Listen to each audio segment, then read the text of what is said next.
cars, right? I have one. Yeah, Two. okay. All right, well, back again. Cheers. Cheers, matey. Another episode of Ranger and Chow.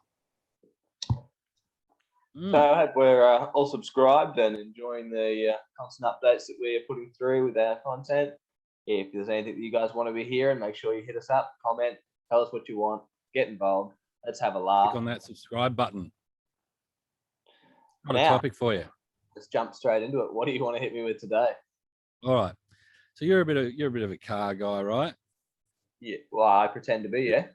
This is a story about my brother. Love him as much as I do. I didn't even know you had a brother, but go continue your story. It's great.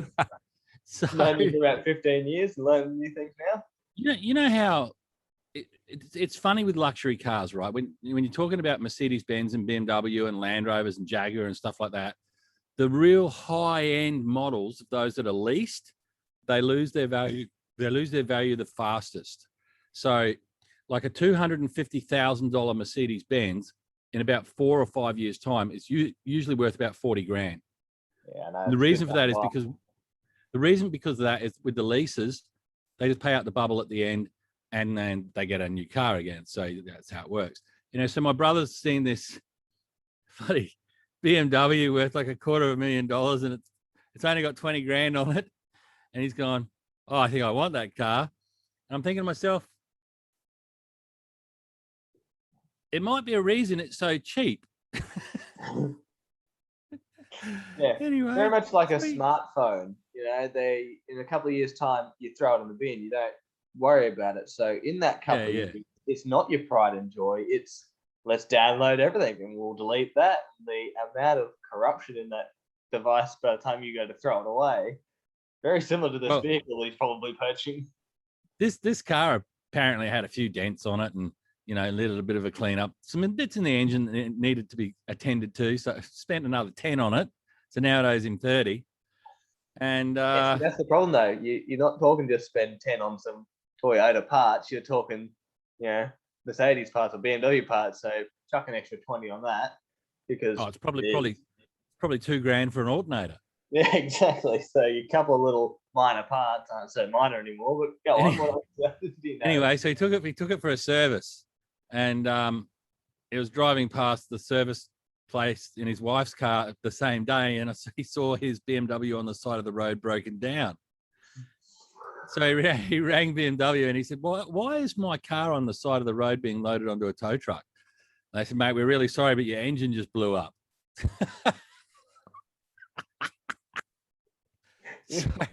So not as sorry as you're going to be because it was in your possession. Well, they've just said no. We've got no responsibility here. It's got nothing to do with us. And how can you prove it? It's a very hard thing to prove, especially against mechanics. I mean, you can get an engineer's report, but in a court of law, you got to try and convince a judge, not a jury. It's just a judge. You try and convince him how that works. You'll basically teach him about mechanics. You're never going to win it. Unless it's something completely obvious, like they haven't put oil in it before taking it for a drive. Well, that's what he reckons. He reckons it's pre-existing injury because engines don't give up like that. It's usually wear and tear over a long period of time. Yes, and you'd start to hear a knock or something like that, But my brother reckons that it was fine, and then all of a sudden it just blew up. So they probably forgot to put oil in it, which is what you said, right? The service forgot to put oil in it, took it for a test run, bang. But the thing is, he's up for like 35 grand now for a new motor for that car. Now, here's my question to you, right? I'm finally getting to the crux of my rant. Oh, good. Would you spend $30,000 on an engine for the car that you just paid 20 for, or would you just throw it in the bin and start again? Look, if you could get another working one for that $30,000 to $40,000, you would scrap it for parts and you'd start again and pick up another. If you only put an extra 10 on top of what you're paying for just the motor to get an entire vehicle, you'd just go another second hand and maybe do a bit more research before you go and sink your money. Yeah, I know. I just think there's a lot of people that do it with luxury cars, though. They just put so much money into them for parts and things like that. My wife's Land Rover, the Bluetooth module blew up in it, right? Which controls all your telephone functions and all that sort of stuff. And I rang up Land Rover and they go, yeah, that part's $1,400. It's a Bluetooth module. So I got online. I got the part from China for $250. Fitted it myself. Fixed. It's been working for 2 years now. No problems. I was going to say $1,400. How do they justify that? the Ford Territory that we bought has one of the in-ceiling DVD players, which I thought, yeah, it's great for the kid, but it comes with some wireless headphones that are obviously a bit dated now. They're infrared, and the headphones themselves are falling apart. So I said to my brother, who's quite advanced in technology and that sort of stuff, I'm like, well, can you make it Bluetooth? Is there a way to do it? He's like, yeah, go to JCar. You can buy a Bluetooth receiver for about $5, wire it in, and you'll be able to sync it straight to your new headphones. I went, yeah. So it's essentially a $5 part. They've obviously got a bit more tech in there, so yeah, maybe a couple $100 even for your Chinese one, but $1,400 for a Bluetooth module. That's taking advantage of technology, isn't it? That's taking the piss, isn't it? Don't you reckon? And my little Renault, I'm lucky it's under warranty because the transmission management computer blew up, and it was $3,500. So I just went back to Renault and said it's under warranty, and they fixed it. They replaced the part, but I just couldn't believe how much it cost. It's crazy. There's a lot to be said for having a warranty on a car, I reckon. But it's like Mitsubishi now; they're doing 10-year cap servicing and 10-year warranties. How the hell can they put a 10-year warranty on a car? There must be some sort of clause in there that says after 5 years it's only certain parts or something like that. I know that their computers in them are getting pretty fancy. They record everything that you do to them now, so they can probably look back and say, well, when you hold it at full revs against its will for 30 seconds, it's probably your fault. And the computer says, so you've done that at this time, this time, this time. If you were operating as a normal vehicle, it would not have broken. Goodbye. Didn't you have a collector's car at some stage? Yeah, I've got an old 64 model XM Falcon. But, you still got it? Yeah, still lives up in Brisbane at a mate's place. He's looking after it for me while we relocated. Is it restored or is it a project car?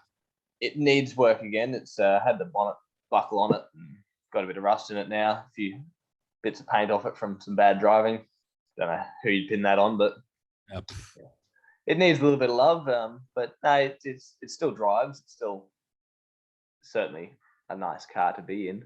But needs a little bit of love for the police to let it back on the road. Anyway, I'm done. That's the end of my topic. I just thought you'd find that amusing about the old Beamer blowing up, but yeah.